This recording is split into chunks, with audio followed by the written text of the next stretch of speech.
ਵਾਹਿਗੁਰੂ ਜੀ ਕਾ ਖਾਲਸਾ ਵਾਹਿਗੁਰੂ ਜੀ ਕੀ ਫਤਿਹ।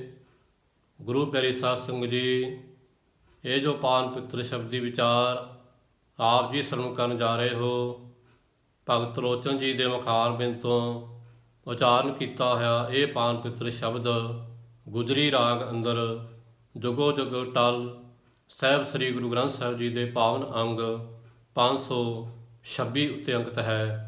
ਪਾਵਨ ਪਿੱਤਰ ਸ਼ਬਦ ਵਿੱਚ ਧੰਨ ਭਗਤ ਲੋਚਨ ਜੀ ਅਕਾਲ ਪੁਰਖ ਦੀ ਸਿਫਤ ਸਲਾਹ ਕਰਦੇ ਹੋਏ ਸਾਨੂੰ ਸੰਸਾਰੀ ਜੀਵਾਂ ਨੂੰ ਉਸ ਅਕਾਲ ਪੁਰਖ ਦੇ ਚਰਨਾਂ ਦੇ ਨਾਲ ਜੁੜਨ ਦਾ ਉਪਦੇਸ਼ ਦਿੰਦੇ ਹੋਏ ਆਪਣੀ ਪਾਵਨ ਪਿੱਤਰ ਬਾਣੀ ਵਿੱਚ ਉਪਦੇਸ਼ ਕਰਦੇ ਹਨ।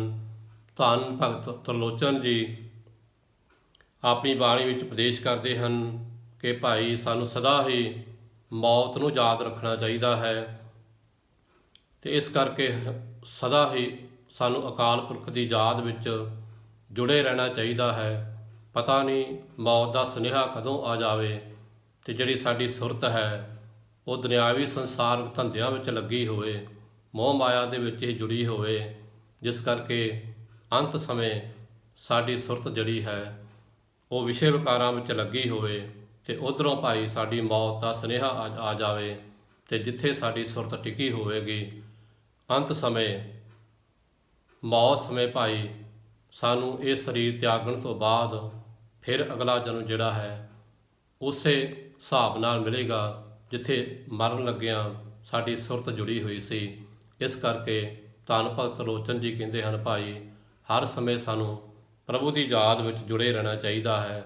ਪਤਾ ਨਹੀਂ ਮੌਤ ਦਾ ਸੱਦਾ ਕਦੋਂ ਆ ਜਾਵੇ ਤੇ ਸਾਡੀ ਸੁਰਤ ਜਿਹੜੀ ਹੈ ਹੋਰ ਕਿਸੇ ਪਾਸੇ ਲੱਗੀ ਹੋਵੇ ਤੇ ਜਿਸ ਕਰਕੇ ਸਾਡੀ ਮੌਤ ਸਮੇਂ ਸਾਡੀ ਸੁਰਤ ਪ੍ਰਮਾਤਮਾ ਦੇ ਚਰਨਾਂ ਦੇ ਵਿੱਚ ਨਾ ਜੁੜੀ ਹੋਵੇ, ਜਿਸ ਕਰਕੇ ਸਾਡੇ ਪ੍ਰਾਣ ਨਿਕਲ ਜਾਣ ਤੇ ਜੋ ਅੰਤ ਸਮੇਂ ਸਾਡੀ ਸੁਰਤ ਜਿੱਥੇ ਟਿਕੀ ਹੋਵੇਗੀ ਉਹੋ ਜੀ ਜੂਨ ਸਾਨੂੰ ਅਗਲੇ ਜਨਮ ਵਿੱਚ ਪ੍ਰਾਪਤ ਹੋਵੇਗੀ। ਇਸ ਕਰਕੇ ਧੰਨ ਭਗਤ ਲੋਚਨ ਜੀ ਆਪਣੀ ਬਾਣੀ ਵਿੱਚ ਉਪਦੇਸ਼ ਕਰਦੇ ਹਨ, ਅੰਤ ਕਾਲ ਜੋ ਲక్ష్ਮੀ ਸਿਮਰੇ।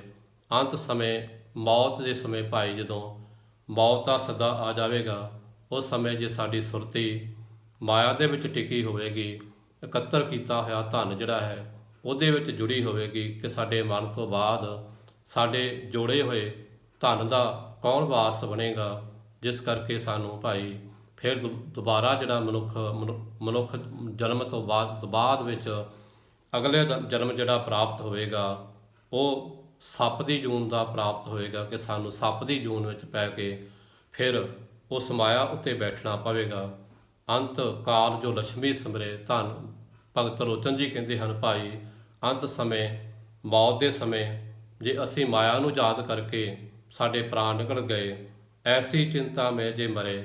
ਜੋ ਮਾਇਆ ਦੇ ਮੋਹ ਨੂੰ ਚਿੰਤਨ ਕਰਕੇ ਸਾਡੇ ਪ੍ਰਾਣ ਨਿਕਲ ਗਏ ਤੇ ਧੰਨ ਭਗਤ ਲੋਚਨ ਜੀ ਕਹਿੰਦੇ ਹਨ, ਸਰਪ ਜੂਨ ਵੱਲ ਉਤਰੇ ਤੇ ਸਾਨੂੰ ਭਾਈ ਅਗਲਾ ਜਨਮ ਜਿਹੜਾ ਹੈ ਉਹ ਸੱਪ ਦੀ ਜੂਨ ਵਿੱਚ ਆਉਣਾ ਪਵੇਗਾ। ਜਿਸ ਕਰਕੇ ਧੰਨ ਭਗਤ ਲੋਚਨ ਜੀ ਕਹਿੰਦੇ ਹਨ, ਭਾਈ ਅੰਤ ਕਾਲ ਜੋ ਲక్ష్ਮੀ ਸਿਮਰੇ। ਅੰਤ ਸਮੇਂ ਮੌਤ ਸਮੇਂ ਭਾਈ ਸਾਡੀ ਸੁਰਤ ਜੇ ਇਕੱਤਰ ਕੀਤੇ ਧਨ ਮਾਇਆ ਵਿੱਚ ਟਿਕੀ ਰਹੀ ਤੇ ਉਧਰੋਂ ਸਾਡੇ ਪ੍ਰਾਣ ਨਿਕਲ ਗਏ ਤੇ ਇਹੋ ਜਿਹਾ ਮਨ ਵਿੱਚ ਫਿਕਰ ਰੱਖ ਕੇ, ਇਹੋ ਜਿਹਾ ਚਿੰਤਨ ਕਰਕੇ, ਮਾਇਆ ਦੇ ਪ੍ਰਤੀ ਚਿੰਤਨ ਹੋ ਕੇ ਸਾਡੇ ਪ੍ਰਾਣ ਨਿਕਲ ਜਾਣ ਤੇ ਭਾਈ ਅਗਲਾ ਜਨਮ ਜਿਹੜਾ ਸਾਨੂੰ ਉਹ ਸੱਪ ਦੀ ਜੂਨ ਦਾ ਪ੍ਰਾਪਤ ਹੋਵੇਗਾ, ਕਿਉਂਕਿ ਫਿਰ ਸੱਪ ਬਣ ਕੇ ਉਸ ਮਾਇਆ ਦੀ ਰਾਖੀ ਕਰਨੀ ਪਵੇਗੀ। ਧੰਨ ਭਗਤ ਲੋਚਨ ਜੀ ਕਹਿੰਦੇ ਹਨ, ਅੰਤ ਕਾਲ ਜੋ ਲక్ష్ਮੀ ਸਿਮਰੇ ਐਸੀ ਚਿੰਤਾ ਮੈਂ ਜੇ ਮਰੈ, ਸਰਪ ਜੋਨ ਵੱਲ ਉਤਰੇ। ਭਾਈ ਅਗਲਾ ਜਨਮ ਫਿਰ ਸਾਨੂੰ ਸੱਪ ਦਾ ਪ੍ਰਾਪਤ ਹੋਵੇਗਾ। ਧੰਨ ਭਗਤ ਲੋਚਨ ਜੀ ਕਹਿੰਦੇ ਹਨ, ਹਰੀ ਬਾਈ ਗੋਬਿੰਦ ਨਾਮ ਮਤ ਵਿਸਰੇ। ਹੈ ਭਾਈ ਕਦੀ ਵੀ ਸਾਨੂੰ ਪ੍ਰਮਾਤਮਾ ਦਾ ਨਾਮ ਹਿਰਦੇ ਵਿੱਚੋਂ ਨਹੀਂ ਵਿਸਾਰਨਾ ਚਾਹੀਦਾ। ਪਤਾ ਨਹੀਂ ਮੌਤ ਦਾ ਸੱਦਾ ਕਦੋਂ ਆ ਜਾਵੇ, ਕਦੋਂ ਸੁਨੇਹਾ ਆ ਜਾਵੇ ਤੇ ਸੰਸਾਰ ਛੱਡ ਕੇ ਸਾਨੂੰ ਪਰਲੋਕ ਰੂਪੀ ਘਰ ਵਿੱਚ ਜਾਣਾ ਪਵੇ। ਅਰੇ ਬਾਈ ਗੋਬਿੰਦ ਨਾਮ ਮਤ ਵਿਸਰੇ। ਭਾਈ ਗੋਬਿੰਦ ਮੇਰੇ ਪ੍ਰਭੂ ਦਾ ਨਾਮ ਮਤ ਹਿਰਦੇ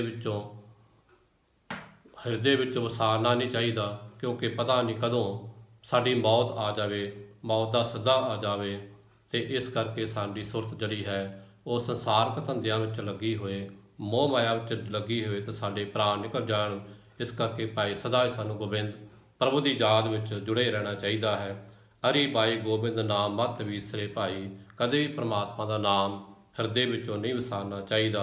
ਰਹਾਓ ਅੰਤ ਕਾਲ ਜੋ ਇਸਤਰੀ ਸਿਮਰੇ, ਐਸੀ ਚਿੰਤਾ ਮੈਂ ਜੇ ਮਰੇ ਤਨ। ਭਗਤ ਲੋਚਨ ਜੀ ਕਹਿੰਦੇ ਹਨ ਭਾਈ, ਜੇ ਅੰਤ ਕਾਲ ਮੌਤ ਦੇ ਸਮੇਂ ਸਾਡੀ ਸੁਰਤੀ ਜਿਹੜੀ ਹੈ ਸਾਡੀ ਇਸਤਰੀ ਵਿੱਚ ਚਲੀ ਗਈ, ਕਿ ਸਾਡੇ ਮਰਨ ਤੋਂ ਬਾਅਦ ਸਾਡੀ ਇਸਤਰੀ ਦਾ ਕੀ ਬਣੇਗਾ, ਉਹਦਾ ਕੌਣ ਵਾਰਸ ਬਣੇਗਾ, ਉਹਦਾ ਜੀਵਨ ਨਿਰਬਾਹ ਕਿਸ ਤਰ੍ਹਾਂ ਚੱਲੇਗਾ। ਤੇ ਇਸ ਕਰਕੇ ਇਹੋ ਜਿਹੀ ਮਨ ਵਿੱਚ ਚਿੰਤਾ ਰੱਖ ਕੇ ਇਸਤਰੀ ਦੇ ਪਤੀ ਮਨ ਵਿੱਚ ਖਿਆਲ ਲਿਆ ਕੇ ਸੁਰਤੀ ਇਸਤਰੀ ਦੇ ਨਾਲ ਜੋੜ ਕੇ ਜੇ ਭਾਈ ਸਾਡੇ ਪ੍ਰਾਣ ਨਿਕਲ ਗਏ ਤਾਂ ਧੰਨ ਭਗਤ ਲੋਚਨ ਜੀ ਕਹਿੰਦੇ ਹਨ ਕਿ ਸਾਨੂੰ ਜਿਹੜਾ ਅਗਲਾ ਜਨਮ ਹੈ ਉਹ ਵੇਸਵਾ ਦਾ ਪ੍ਰਾਪਤ ਹੋਏਗਾ। ਵੇਸਵਾ ਦੀ ਜੂਨ ਵਿੱਚ ਆ ਕੇ ਸਾਨੂੰ ਆਪਣੇ ਸਰੀਰ ਦਾ ਵਪਾਰ ਕਰਨਾ ਪਵੇਗਾ, ਸਰੀਰ ਵੇਚਣਾ ਪਵੇਗਾ। ਧੰਨ ਭਗਤ ਲੋਚਨ ਜੀ ਆਪਣੀ ਬਾਣੀ 'ਚ ਉਪਦੇਸ਼ ਕਰਦੇ ਹਨ, ਅੰਤ ਕਾਲ ਜੋ ਇਸਤਰੀ ਸਿਮਰੈ, ਐਸੀ ਚਿੰਤਾ ਮੈਂ ਜੇ ਮਰੇ। ਭਾਈ ਅੰਤ ਕਾਲ ਮੌਤ ਦੇ ਸਮੇਂ ਜੇ ਸਾਡੀ ਸੁਰਤੀ ਜਿਹੜੀ ਸਾਡੀ ਇਸਤਰੀ ਵਿੱਚ ਚਲੀ ਗਈ ਤੇ ਇਹੋ ਜਿਹੇ ਮਨ ਵਿੱਚ ਚਿੰਤਾ ਰੱਖ ਕੇ ਚਿੰਤਨ ਹੋ ਕੇ ਸਾਡੇ ਪ੍ਰਾਣ ਨਿਕਲ ਗਏ ਤਾਂ ਭਾਈ ਅਗਲਾ ਜਨਮ ਜਿਹੜਾ ਸਾਨੂੰ ਉਹ ਵੇਸਵਾ ਦਾ ਮਿਲੇਗਾ ਤੇ ਵੇਸਵਾ ਦੀ ਜੂਨ ਵਿੱਚ ਆ ਕੇ ਫਿਰ ਸਾਨੂੰ ਮਾੜੇ ਕਰਮ ਕਰਨੇ ਪੈਣਗੇ, ਸਰੀਰ ਰੂਪੀ ਧੰਦਾ ਕਰਨਾ ਪਵੇਗਾ, ਸਰੀਰ ਵੇਚਣਾ ਪਵੇਗਾ। ਇਸ ਕਰਕੇ ਧੰਨ ਭਗਤ ਲੋਚਨ ਜੀ ਕਹਿੰਦੇ ਹਨ ਭਾਈ ਸਦਾ ਸਾਨੂੰ ਗੋਬਿੰਦ ਪ੍ਰਭੂ ਦੀ ਯਾਦ ਵਿੱਚ ਜੁੜਨਾ ਚਾਹੀਦਾ ਹੈ। ਅੰਤ ਸਮੇਂ ਜਿਹੜੀ ਸੁਰਤ ਸਾਡੀ ਪਰਮਾਤਮਾ ਦੇ ਚਰਨਾਂ ਵਿੱਚ ਟਿਕੀ ਹੋਵੇਗੀ ਤਾਂ ਸਾਨੂੰ ਇਹੋ ਜਿਹੀਆਂ ਭੈੜੀਆਂ ਜੂਨਾਂ ਵਿੱਚ ਨਹੀਂ ਆਉਣਾ ਪਵੇਗਾ।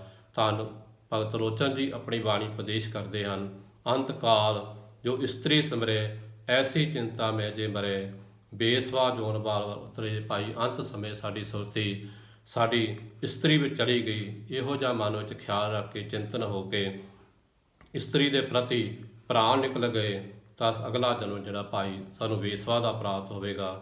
ਇਸ ਕਰਕੇ ਧੰਨ ਭਗਤ ਲੋਚਨ ਜੀ ਆਪਣੀ ਪਵਿੱਤਰ ਬਾਣੀ ਵਿੱਚ ਉਪਦੇਸ਼ ਕਰਦੇ ਹਨ, ਅੰਤ ਕਾਲ ਜੋ ਲੜਕੇ ਸਿਮਰੇ, ਐਸੀ ਚਿੰਤਾ ਮੈਂ ਜੇ ਮਰੇ। ਵੀ ਅੰਤ ਸਮੇਂ ਜਦੋਂ ਸਾਡੇ ਪ੍ਰਾਣ ਨਿਕਲ ਰਹੇ ਹੋਣਗੇ ਉਦੋਂ ਸਾਡੀ ਸੁਰਤੀ ਪਰਿਵਾਰ ਵਿੱਚ ਰਹਿ ਗਈ, ਧੀਆਂ ਪੁੱਤਰਾਂ ਵਿੱਚ ਰਹਿ ਗਈ ਕਿ ਸਾਡੇ ਤੋਂ ਬਾਅਦ ਸਾਡੇ ਪਰਿਵਾਰ ਦੇ ਜੀ ਜਿਹੜੇ ਧੀਆਂ ਪੁੱਤਰ ਹਨ ਉਹਨਾਂ ਦਾ ਵਾਰਸ ਕੌਣ ਬਣੇਗਾ, ਉਹਨਾਂ ਦਾ ਪਾਲਣ ਪੋਸ਼ਣ ਕੌਣ ਕਰੇਗਾ, ਮੇਰੇ ਤੋਂ ਬਿਨਾਂ ਕੌਣ ਉਹਨਾਂ ਦੀ ਸੰਭਾਲ ਕਰੇਗਾ। ਤੇ ਧੰਨ ਬਾਬਾ ਤਲੋਚਨ ਭਗਤ ਜੀ ਕਹਿੰਦੇ ਹਨ, ਅੰਤ ਕਾਲ ਜੋ ਲੜਕੇ ਸਿਮਰੈ, ਐਸੀ ਚਿੰਤਾ ਮੈਂ ਜੇ ਮਰੇ। ਅੰਤ ਸਮੇਂ ਭਾਈ ਜੇ ਸਾਡੀ ਸੁਰਤੀ ਪਰਿਵਾਰ ਦੇ ਜੀਆਂ ਵਿੱਚ ਰਹਿ ਗਈ, ਇਹੋ ਜਿਹੇ ਪਰਿਵਾਰ ਦੇ ਪ੍ਰਤੀ ਚਿੰਤਨ ਹੋ ਕੇ ਸਾਡੇ ਪ੍ਰਾਣ ਨਿਕਲ ਗਏ ਤੇ ਧੰਨ ਭਗਤ ਲੋਚਨ ਜੀ ਕਹਿੰਦੇ ਹਨ, ਸੂਕਰ ਜੋਨ ਵਾਲ ਉਤਰੇ। ਤੇ ਜੇ ਬੱਚਿਆਂ ਵਿੱਚ ਸੁਰਤੀ ਟਿਕ ਕੇ ਸਾਡੇ ਪ੍ਰਾਣ ਨਿਕਲ ਗਏ ਭਾਈ ਤਾਂ ਫਿਰ ਸਾਨੂੰ ਅਗਲਾ ਜਨਮ ਜਿਹੜਾ ਸੂਰੀ ਦਾ ਪ੍ਰਾਪਤ ਹੋਵੇਗਾ। ਤੇ ਸੂਰੀ ਜਿਹੜੀ ਹੈ ਉਹ 6 ਮਹੀਨੇ ਬਾਅਦ ਅਨੇਕਾਂ ਬੱਚਿਆਂ ਨੂੰ ਜਨਮ ਦਿੰਦੀ ਹੈ, ਜਿਸ ਕਰਕੇ ਭਾਈ ਉਹਦੀ ਸੁਰਤ ਜਿਹੜੀ ਹੈ ਬੱਚਿਆਂ ਵਿੱਚ ਹੀ ਲੱਗੀ ਰਹਿੰਦੀ ਹੈ। ਇਸ ਕਰਕੇ ਧੰਨ ਭਗਤ ਲੋਚਨ ਜੀ ਕਹਿੰਦੇ ਹਨ, ਭਾਈ ਅੰਤ ਕਾਲ ਜੋ ਲੜਕੇ ਸਿਮਰੇ, ਐਸੀ ਚਿੰਤਾ ਮੈਂ ਜੇ ਮਰੇ। ਅੰਤ ਸਮੇਂ ਜੋ ਧੀਆਂ ਪੁੱਤਰਾਂ ਵਿੱਚ ਸਾਡੀ ਸੁਰਤੀ ਟਿਕ ਗਈ ਤੇ ਸਾਡੇ ਪ੍ਰਾਣ ਨਿਕਲ ਗਏ ਤੇ ਅਗਲਾ ਜਨਮ ਜਿਹੜਾ ਭਾਈ ਸਾਨੂੰ ਫਿਰ ਸੂਰੀ ਦੀ ਜੂਨ ਵਿੱਚ ਆ ਕੇ ਅਨੇਕਾਂ ਬੱਚਿਆਂ ਨੂੰ ਜਨਮ ਦੇਣਾ ਪਵੇਗਾ। ਸੂਕਰ ਜੂਨ ਵਾਲ ਉਤਰੇ। ਇਸ ਕਰਕੇ ਧੰਨ ਭਗਤ ਲੋਚਨ ਜੀ ਕਹਿੰਦੇ ਹਨ, ਭਾਈ ਫਿਰ ਅਗਲਾ ਜਨਮ ਸਾਨੂੰ ਜਿਹੜਾ ਭਾਈ ਸੂਰੀ ਦਾ ਪ੍ਰਾਪਤ ਹੋਵੇਗਾ ਤੇ ਜਿਸ ਕਰਕੇ ਸਾਨੂੰ ਬਾਰ-ਬਾਰ ਬੱਚਿਆਂ ਨੂੰ ਜਨਮ ਦੇਣਾ ਪਵੇਗਾ। ਧੰਨ ਗੁਰੂ ਧੰਨ ਭਗਤ ਲੋਚਨ ਜੀ ਆਪਣੀ ਬਾਣੀ 'ਚ ਉਪਦੇਸ਼ ਕਰਦੇ ਹਨ, ਭਾਈ ਅੰਤ ਕਾਲ ਜੋ ਮੰਦਰ ਸਿਮਰੈ, ਐਸੀ ਚਿੰਤਾ ਮੈਂ ਜੇ ਮਰੇ। ਜੇ ਅੰਤ ਸਮੇਂ ਮੌਤ ਸਮੇਂ ਸਾਡੀ ਸੁਰਤੀ ਸਾਡੇ ਮਹਿਲਾਂ ਵਿੱਚ ਰਹਿ ਗਈ, ਮਕਾਨਾਂ ਵਿੱਚ ਰਹਿ ਗਈ ਕਿ ਸਾਡੇ ਤੋਂ ਬਾਅਦ ਇਹਨਾਂ ਮੰਦਰਾਂ ਦਾ, ਇਹਨਾਂ ਸੁੰਦਰ ਮਹਿਲਾਂ ਦਾ ਵਾਰਸ ਕੌਣ ਬਣੇਗਾ। ਜਿਸ ਕਰਕੇ ਭਾਈ ਸਾਡੀ ਸੁਰਤੀ ਜੇ ਮਕਾਨਾਂ ਵਿੱਚ ਟਿਕੀ ਰਹਿ ਗਈ ਤੇ ਅੰਤ ਸਮੇਂ ਸਾਡੇ ਪ੍ਰਾਣ ਸੁਰਤੀ ਜਿਹੜੀ ਹੈ ਉਹ ਮਕਾਨਾਂ ਵਿੱਚ ਰਹਿ ਗਈ ਤੇ ਸਾਡੇ ਪ੍ਰਾਣ ਨਿਕਲ ਗਏ ਤੇ ਮਰਨ ਤੋਂ ਬਾਅਦ ਭਾਈ ਫਿਰ ਸਾਨੂੰ ਪ੍ਰੇਤ ਦੀ ਜੂਨ ਵਿੱਚ ਆ ਕੇ ਉਹਨਾਂ ਮਕਾਨਾਂ ਵਿੱਚ ਹੀ ਨਿਵਾਸ ਕਰਨਾ ਪਵੇਗਾ। ਇਸ ਕਰਕੇ ਧੰਨ ਭਗਤ ਲੋਚਨ ਜੀ ਕਹਿੰਦੇ ਹਨ, ਅੰਤ ਕਾਲ ਜੋ ਮੰਦਰ ਸਿਮਰੈ, ਐਸੀ ਚਿੰਤਾ ਮੈਂ ਜੇ ਮਰੇ। ਮੰਦਰ ਮਕਾਨਾਂ ਨੂੰ ਕਿਹਾ ਜਾਂਦਾ ਹੈ ਕਿ ਭਗਤ ਲੋਚਨ ਜੀ ਕਹਿੰਦੇ ਹਨ, ਭਾਈ ਜੇ ਅੰਤ ਸਮੇਂ ਸਾਡੀ ਸੁਰਤੀ ਸਾਡੇ ਬਣਾਏ ਹੋਏ ਮੰਦਰਾਂ ਵਿੱਚ ਮਕਾਨਾਂ ਵਿੱਚ ਰਹਿ ਗਈ ਕਿ ਸਾਡੇ ਤੋਂ ਬਾਅਦ ਇਹਨਾਂ ਮਕਾਨਾਂ ਦਾ ਕੌਣ ਵਾਰਸ ਬਣੇਗਾ, ਕੌਣ ਇਹਨਾਂ ਦੇ ਵਿੱਚ ਨਿਵਾਸ ਕਰੇਗਾ ਤੇ ਭਾਈ ਫਿਰ ਸਾਡੀ ਮੌਤ ਤੋਂ ਬਾਅਦ ਸਾਡੀ ਜੂਨ ਜਿਹੜੀ ਹੈ ਉਹ ਪ੍ਰੇਤ ਵਾਲੀ ਹੋਵੇਗੀ ਤੇ ਸਾਨੂੰ ਪ੍ਰੇਤ ਬਣ ਕੇ ਉਹਨਾਂ ਮੰਦਰਾਂ ਵਿੱਚ ਮਕਾਨਾਂ ਵਿੱਚ ਨਿਵਾਸ ਕਰਨਾ ਪਵੇਗਾ। ਧੰਨ ਭਗਤ ਲੋਚਨ ਜੀ ਆਪਣੀ ਬਾਣੀ 'ਚ ਉਪਦੇਸ਼ ਕਰਦੇ ਹਨ, ਅੰਤ ਕਾਲ ਜੋ ਮੰਦਰ ਸਿਮਰੈ ਐਸੀ ਚਿੰਤਾ ਮੇ ਜੇ ਮਰੈ, ਪ੍ਰੇਤ ਜੋਨ ਵਾਲਵਰ ਉਤਰੇ ਭਾਈ। ਭੂਤ ਪ੍ਰੇਤ ਬਣ ਕੇ ਫਿਰ ਉਹਨਾਂ ਮਕਾਨਾਂ ਵਿੱਚ ਹੀ ਸਾਨੂੰ ਨਿਵਾਸ ਕਰਨਾ ਪਵੇਗਾ, ਜੋ ਮਕਾਨ ਛੱਡ ਕੇ ਸਾਡੀ ਸੁਰਤ ਜਿਹੜੀ ਮਕਾਨਾਂ ਵਿੱਚ ਰਹਿ ਗਈ ਸੀ ਤੇ ਜਿਸ ਕਰਕੇ ਸਾਡੇ ਪ੍ਰਾਣ ਨਿਕਲ ਗਏ। ਤੇ ਭਗਤ ਲੋਚਨ ਜੀ ਕਹਿੰਦੇ ਹਨ ਕਿ ਮਰਨ ਤੋਂ ਬਾਅਦ ਫਿਰ ਭੂਤ ਪ੍ਰੇਤ ਬਣ ਕੇ ਉਹਨਾਂ ਮਕਾਨਾਂ ਵਿੱਚ ਹੀ ਨਿਵਾਸ ਕਰਨਾ ਪਵੇਗਾ। ਧੰਨ ਭਗਤ ਲੋਚਨ ਜੀ ਬਾਣੀ ਆਪਣੀ ਪਿੱਤਰ ਬਾਣੀ 'ਚ ਉਪਦੇਸ਼ ਕਰਦੇ ਹਨ, ਭਾਈ ਅੰਤ ਕਾਲ ਨਾਰਾਇਣ ਸਿਮਰੇ ਐਸੀ ਚਿੰਤਾ ਵਿੱਚ ਜੇ ਮਰੇ। ਜੇ ਅੰਤ ਸਮੇਂ ਭਾਈ ਸਾਡੀ ਸੁਰਤੀ ਪਰਮਾਤਮਾ ਦੇ ਚਰਨਾਂ ਵਿੱਚ ਟਿਕ ਗਈ, ਉੱਧਰੋਂ ਸਾਡੇ ਪ੍ਰਾਣ ਨਿਕਲ ਜਾਣ ਤੇ ਪ੍ਰਾਣ ਪਰਮਾਤਮਾ ਦੇ ਲੇਖੇ ਵਿੱਚ ਲੱਗ ਜਾਣ, ਤਾਂ ਸੁਰਤੀ ਜਿਹੜੀ ਪਰਮਾਤਮਾ ਦੇ ਚਰਨਾਂ ਵਿੱਚ ਜੁੜ ਜਾਵੇ, ਤਾਂ ਧੰਨ ਭਗਤ ਲੋਚਨ ਜੀ ਕਹਿੰਦੇ ਹਨ ਕਿ ਉਸ ਸਮੇਂ ਸਾਡਾ ਪਰਮਾਤਮਾ ਅਕਾਲ ਪੁਰਖ ਸਾਡੇ ਹਿਰਦੇ ਰੂਪੀ ਘਰ ਵਿੱਚ ਆ ਕੇ ਨਿਵਾਸ ਕਰੇਗਾ। ਫਿਰ ਸਾਡਾ ਜਨਮ ਮਰਨ ਦਾ ਦੁੱਖ ਮਿਟ ਜਾਵੇਗਾ। ਸਾਨੂੰ ਦੁਬਾਰਾ ਕਦੀ ਸੰਸਾਰ ਉੱਤੇ ਐਸੀਆਂ ਭੈੜੀਆਂ ਜੂਨਾਂ ਵਿੱਚ ਨਹੀਂ ਆਉਣਾ ਪਵੇਗਾ।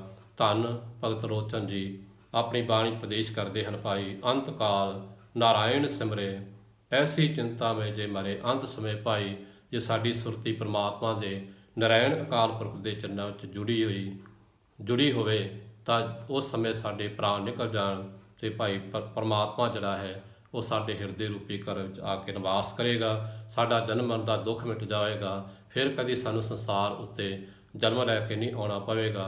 ਧੰਨ ਭਗਤ ਲੋਚਨ ਜੀ ਆਪਣੀ ਬਾਣੀ ਉਪਦੇਸ਼ ਕਰਦੇ ਹਨ, ਅੰਤ ਕਾਲ ਨਾਰਾਇਣ ਸਿਮਰੇ ਐਸੀ ਚਿੰਤਾ ਮੈਂ ਜੇ ਮਰੇ। ਅੰਤ ਸਮੇਂ ਭਾਈ ਜੇ ਮੌਤ ਸਮੇਂ ਸਾਨੂੰ ਪਰਮਾਤਮਾ ਦੀ ਯਾਦ ਆ ਗਈ, ਹਿਰਦੇ ਰੂਪੀ ਘਰ ਵਿੱਚ ਵਸਾ ਕੇ ਪਰਮਾਤਮਾ ਨੂੰ, ਤੇ ਫਿਰ ਸਾਡੇ ਪ੍ਰਾਣ ਨਿਕਲ ਜਾਣ ਤੇ ਇਹੋ ਜਿਹੇ ਪਰਮਾਤਮਾ ਦੇ ਪ੍ਰਤੀ ਚਿੰਤਨ ਹੋ ਕੇ ਸਾਡੀ ਮੌਤ ਆ ਜਾਵੇ ਤੇ ਸਾਡੀ ਸੁਰਤੀ ਪਰਮਾਤਮਾ ਦੇ ਚਰਨਾਂ ਵਿੱਚ ਜੁੜੀ ਹੋਵੇ ਤੇ ਉੱਧਰੋਂ ਸਾਡੇ ਪ੍ਰਾਣ ਨਿਕਲ ਜਾਣ, ਤਾਂ ਉਸ ਸਮੇਂ ਭਾਈ ਸਾਡੀ ਸੁਰਤੀ ਅਕਾਲ ਪੁਰਖ ਦੇ ਚਰਨਾਂ ਵਿੱਚ ਜੁੜੀ ਹੋਵੇਗੀ। ਭਗਤ ਲੋਚਨ ਤੇ ਨਰ ਮੁਕਤਾ ਪੀਤੰਬਰ ਵਾਕੇ ਹਿਰਦੇ ਬਸੇ। ਧੰਨ ਭਗਤ ਲੋਚਨ ਜੀ ਕਹਿੰਦੇ ਹਨ ਕਿ ਭਾਈ ਉਹ ਮਨੁੱਖ ਮੁਕਤੀ ਨੂੰ ਪ੍ਰਾਪਤ ਹੋਵੇਗਾ ਤੇ ਪਤੀ ਪਰਮੇਸ਼ਰ ਅਕਾਲ ਪੁਰਖ ਉਹਦੇ ਹਿਰਦੇ ਰੂਪੀ ਘਰ ਵਿੱਚ ਆ ਕੇ ਵਸ ਜਾਵੇਗਾ, ਜਿਸ ਦੇ ਅੰਤ ਸਮੇਂ ਸੁਰਤੀ ਜਿਹੜੀ ਹੈ ਪਰਮਾਤਮਾ ਨਾਲ ਜੁੜੀ ਹੋਵੇਗੀ। ਉਹ ਜੀਵ ਭਾਈ ਮੁਕਤੀ ਨੂੰ ਪ੍ਰਾਪਤ ਹੋਵੇਗਾ। ਪਤੀ ਪਰਮੇਸ਼ਰ ਅਕਾਲ ਪੁਰਖ ਉਸ ਜੀਵ ਦੇ ਹਿਰਦੇ ਰੂਪੀ ਘਰ ਵਿੱਚ ਵਸ ਜਾਵੇਗਾ। ਉਹਦਾ ਜਨਮ ਮਰਨ ਦਾ ਦੁੱਖ ਮਿਟ ਜਾਵੇਗਾ। ਫਿਰ ਕਦੀ ਉਸ ਨੂੰ ਸੰਸਾਰ ਉੱਤੇ ਜਨਮ ਲੈ ਕੇ ਨਹੀਂ ਆਉਣਾ ਪਵੇਗਾ। ਧੰਨ ਭਗਤ ਲੋਚਨ ਜੀ ਸ਼ਬਦ ਦੀਆਂ ਅਖੀਰਲੀਆਂ ਪੰਕਤੀਆਂ ਵਿੱਚ ਉਪਦੇਸ਼ ਕਰਦੇ ਹਨ, ਅੰਤ ਕਾਲ ਨਾਰਾਇਣ ਸਿਮਰੈ ਐਸੀ ਚਿੰਤਾ ਮੇ ਜੇ ਮਰੈ, ਭਗਤ ਲੋਚਨ ਤੇ ਨਰ ਮੁਕਤਾ ਪੀਤੰਬਰ ਵਾਕੇ ਹਿਰਦੇ ਬਸੇ। ਸੋ ਗੁਰੂ ਪਿਆਰੀ ਸਾਧ ਸੰਗਤ ਜੀ, ਆਓ ਸਤਿਗੁਰਾਂ ਦੀ ਪਵਿੱਤਰ ਬਾਣੀ ਦੀ ਵਿਚਾਰ ਹਿਰਦੇ ਰੂਪੀ ਘਰ ਵਿੱਚ ਵਸਾ ਕੇ ਸੇਵਾ ਸਮਨ ਕਰਦੇ ਆਪਣਾ ਮਨੁੱਖਾ ਜਨ ਸਫਲਾ ਕਰੀਏ। ਸਤਿਗੁਰਾਂ ਦੀ ਪਵਿੱਤਰ ਬਾਣੀ ਦੀ ਵਿਚਾਰ ਕਰਦੇ ਸਮੇਂ ਅਨੇਕਾਂ ਪ੍ਰਕਾਰ ਦੀਆਂ ਗਲਤੀਆਂ ਭੁੱਲਾਂ ਹੋ ਜਾਂਦੀਆਂ ਹਨ। ਆਪ ਸਰਬ ਸੰਗਤਾਂ ਗੁਰੂ ਸਾਹਿਬਾਨ ਜੀ ਬਖਸ਼ਣਯੋਗ ਹਨ। ਵਾਹਿਗੁਰੂ ਜੀ ਕਾ ਖਾਲਸਾ, ਵਾਹਿਗੁਰੂ ਜੀ ਕੀ ਫਤਿਹ।